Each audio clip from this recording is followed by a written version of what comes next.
할렐루야. 길 위의 말씀이 오신 여러분 사랑하고 축복합니다. 오늘도 말씀이 힘이 되는 하루가 되길 원합니다. 오늘 말씀은 에스겔 16장 15절에서 34절 말씀입니다. 그런데 너는 내 아름다움을 믿고 내 명성을 의지하여 음행을 하였다. 지나가는 남자가 원하기만 하면 누구하고나 음행을 하여 내 이름을 그의 것이 되게 하였다. 너는 내 옷을 가져다가 가지각색의 산당을 꾸미고 그 위에 음행을 하였다. 이런 일은 전에도 없었고 앞으로도 없을 것이다. 아멘. 여러분, 선물을 정성껏 골라서 친구에게 선물했는데 만약 그 친구가 그 선물 포장도 안 뜯고 그 선물을 딴 친구한테 야, 너 가져 하고 준다면 여러분 어떠시겠어요? 그럴 땐 그 친구와는 관계를 끊어버리시겠죠. 그건 당연합니다. 그런 친구와는 깊은 관계를 맺을 수 없기 때문이죠. 여러분, 이처럼 선물 자체보다 더 중요한 건요, 그 선물을 준 사람의 마음을 알아주는 거잖아요. 그런데 오늘 성경에 나오는 예루살렘은요, 하나님이 입혀주신 옷을 벗어서 그걸로 우상을 만들었죠. 그걸로 다른 신 앞에서 절하고 그걸로 우상 앞에서 음란한 짓을 했죠. 이 모습을 보고 하나님은 너무나 아파하시고 너무나도 안타까워 하셨습니다. 오늘 본문에서 말씀하셨듯이 하나님은 벌거벗고 핏덩이채로 버려진 예루살렘을 거두셨죠. 그리고 금과 은과 비단과 보석 같은 온갖 좋은 걸로 입혀주셨죠. 마치 거짓 신부를 왕비처럼 공주처럼 대하신 거죠. 그런데 예루살렘은 그걸로 뭘 한 줄 아세요? 그걸로 자기가 더 멋져진 것은 알았지만 그것이 하나님께로부터 왔다는 것과 하나님이 예루살렘에 입혀주셨다는 것을 잊어버렸죠. 그리고 스스로 내가 좀 괜찮은가 하고 착각을 하기 시작한 겁니다. 사실 우리도 그렇잖아요. 좋은 직장에 들어갔을 때 어떠세요? 내 스스로 똑똑해서 내가 스스로 능력이 좋아서 그런 줄 알잖아요. 건강해졌을 때도 마찬가지입니다. 내가 스스로 건강한 줄 착각하죠. 특히 돈이 좀 생기면 어떠세요? 내가 능력이 뛰어나서 내가 열심히 노력해서 내가 번 돈이라고 착각하죠. 그리고 가난한 자들 위해서 그들을 조롱하고 자신을 그들 위해 스스로 높이 세우잖아요. 이렇게 모든 것이 하나님의 은혜인 걸 잊고 내가 잘나서 그런가 싶을 때 그 순간이 가장 위험한 순간입니다. 여러분, 이처럼 은혜가 욕망으로 바뀌면요, 어떤 무서운 일이 일어나는지 아세요? 자신이 가진 재물이나 그 재능이나 모든 시간이 사실 하나님이 주신 은혜이며 나는 청지기에 불과하잖아요. 청지기가 하는 일은 뭐죠? 청지기는 재물의 주인이 아니라 관리자일 뿐이라서 하나님이 쓰실 곳과 보내실 곳에 잘 전달하는 메신저 역할입니다. 그런데 청지기가 자신이 서 있어야 할 땅을 벗어나게 되면요, 그 마음에 욕망으로 가득 차게 되어서 하나님의 것을 마치 자기 것으로 착각하고 도둑질을 하게 되죠. 하나님이 주신 것을 잘 흘려보내지 않고 더 많이 쌓아두고 모아두기 위해 끝내는 우상을 만들고 그 우상한테 절까지 하게 되죠.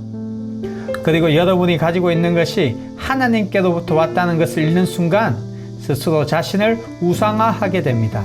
자신의 것을 빼앗기지 않으려고 자신을 더욱 강팍하게 하고 더욱 그 재물에 대해 마음이 완전히 뺏겨 그 재물에 집착하게 되어버리는 거죠. 그리고 그렇게 자신을 높이 세우다가 그 가진 것을 다 잃으면 어떻게 되나요? 자신을 스스로 원망하고 자책하며 어리석은 생각에 빠져버리죠. 이처럼 오늘 성경에 나오는 이런 말씀들은 우리의 모습을 되돌아보게 합니다. 하나님이 주신 금으로 뭘 했죠? 네, 이들은 우상을 만들고 주신 기름으로 그 우상의 향을 피우고 심지어 상상할 수조차 없는 잔인한 짓을 했잖아요. 바로 자녀의 생명까지 그 우상에 바쳤죠. 하나님 보시기에 너무나도 참담한 상황입니다. 그런데 여러분, 이게 꼭 옛날 이야기 같죠? 아닙니다.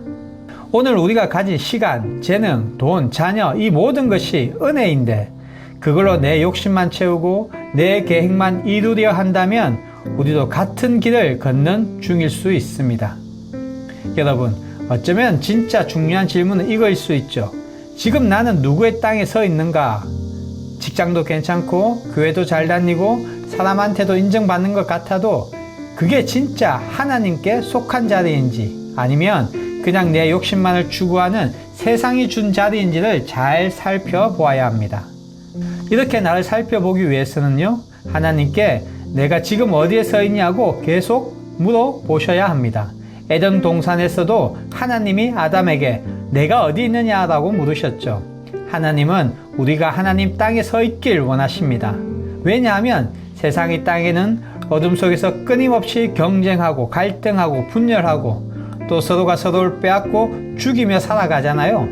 그러나 하나님이 계신 곳에서는요, 서로가 서로를 사랑으로 섬기고 예배하고 회복하고 주님이 주신 진짜 자유가 있는 곳이잖아요. 이처럼 하나님께서 우리에게 입혀주신 그 아름다움은요, 우리가 잘나서가 아니라 전적인 하나님의 은혜입니다. 그런데 예루살렘은 그 은혜를 자기의 영광으로 바꾸고 심지어 하나님이 주신 선물을 가지고 우상까지 섬기는 데 사용했죠. 오늘 본문은 단순한 책망이 아닙니다. 너는 어디에 속해 있는가? 지금 너는 누구의 땅에 서 있는가? 이 질문은 에스겔 당시 살았던 이스라엘 백성을 뛰어넘어 오늘날 우리에게 던지시는 하나님의 음성입니다. 내가 오늘 살아가는 삶의 태도와 방향이 하나님의 은혜에 감사하며 그분을 예배하는 삶인지 아니면 하나님의 선물을 세상과 타협하는 데 쓰는 선물인지를 점검하셔야 합니다. 하나님의 선물을 악용하는 자에게 하나님은 결코 침묵하지 않으신다는 것을 잊지 마시기 바랍니다. 그 은혜를 귀히 여기며 예배와 순종과 정결한 삶으로 반응할 때 비로소 우리는 하나님이 기뻐하시는 그분의 백성으로 살아가게 되는 거죠. 여러분, 오늘은 이 한 가지만 꼭 기억하세요. 지금 내 삶에 있는 것들, 직장, 자녀, 재능, 시간, 건강, 이 모든 것이 다 하나님이 입혀주신 옷이라는 것을 기억하시며 하나님께 이렇게 한번 기도해 보세요. 하나님, 지금 내가 있는 이 자리는 하나님의 땅인가요? 아니면 그냥 내 욕심과 욕망을 채우는 세상의 땅인가요? 혹시 내가 세상의 욕망에 사로잡혀 있는 영역이 있다면 지금 회개하고 하나님께 그 마음을 드리세요. 하나님께서는 이렇게 회개하는 자에게 놀라운 은혜와 능력을 부어주십니다. 그리고 하나님은 저와 여러분에게 주신 그 은혜를 모두 나누시길 원하죠. 그 은혜들을 움켜쥐지 말고 나눌 때 세상이 줄 수 없는 진정한 기쁨으로 여러분의 삶이 채워져 나갈 것입니다. 사랑하는 길류의 가족 여러분, 우리가 사는 이 땅, 이 삶은요, 선물이자 기회입니다. 하나님은 오늘도 저와 여러분에게 묻고 계시죠. 지금 너는 누구의 땅에 서 있느냐? 하나님의 땅에 발을 딛고 그분이 주신 옷을 감사함으로 입고 세상이 아닌 하나님의 임재 자리에서 예배하는 길류의 가족 모두가 되시길 축복합니다. 오늘도 힘내세요. 사랑하고 축복합니다.